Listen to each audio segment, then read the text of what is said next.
Good afternoon, children. Now, the today's topic is work done in adiabatic expansion. In previous class, we have discussed about work done in isothermal process. Okay, so let us see how the work done can be calculated or obtained by the for the adiabatic expansion. Now, consider n mole of an ideal gas contained in a cylinder. Okay, this is cylinder and the wall are non-conducting. हमें मालूम है जो walls हैं they are non-conducting and gas is filled inside it.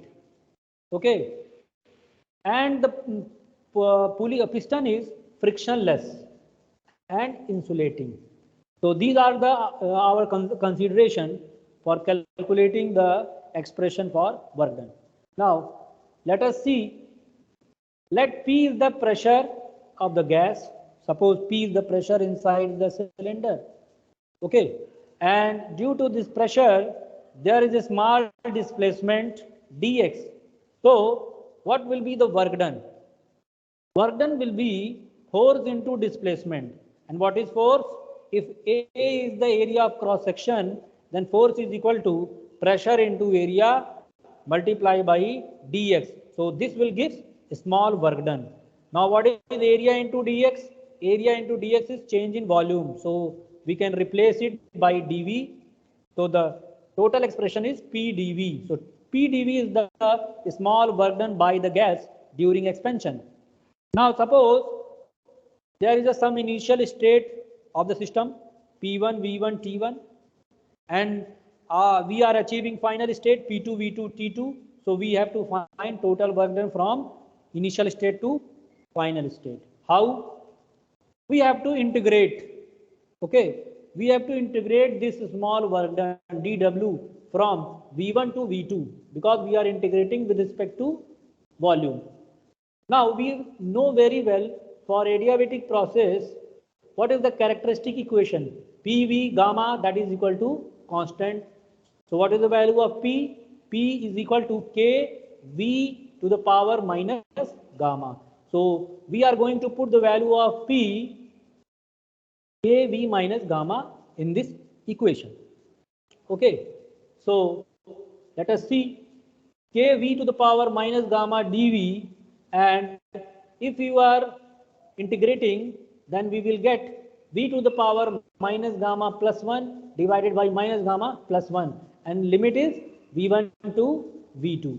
Okay, now take 1 minus gamma outside and put this value of V2 and V1. So V2 1 minus gamma minus V1 1 minus gamma.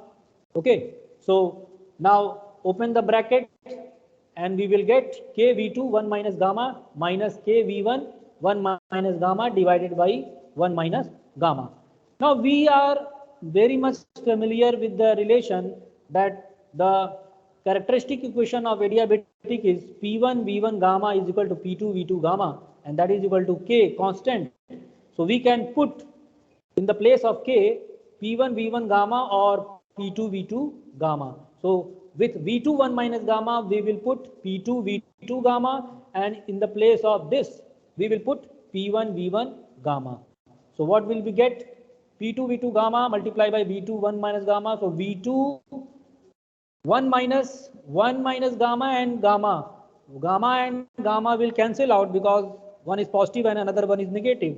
So we will get only V2 to the power 1.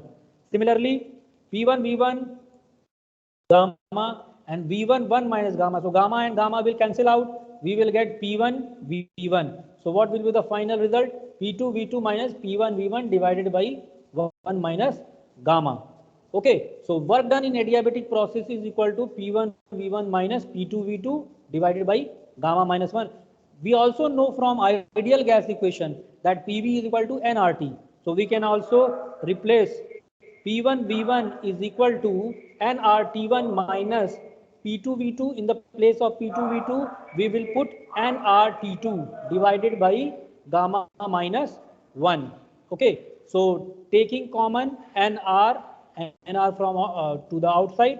So what will be then bracket? T1 minus T2 divided by gamma minus 1. So work done in adiabatic process is equal to nR T1 minus T2 divided by gamma minus 1. This is the final expression for work done, okay, in the case of adiabatic expansion.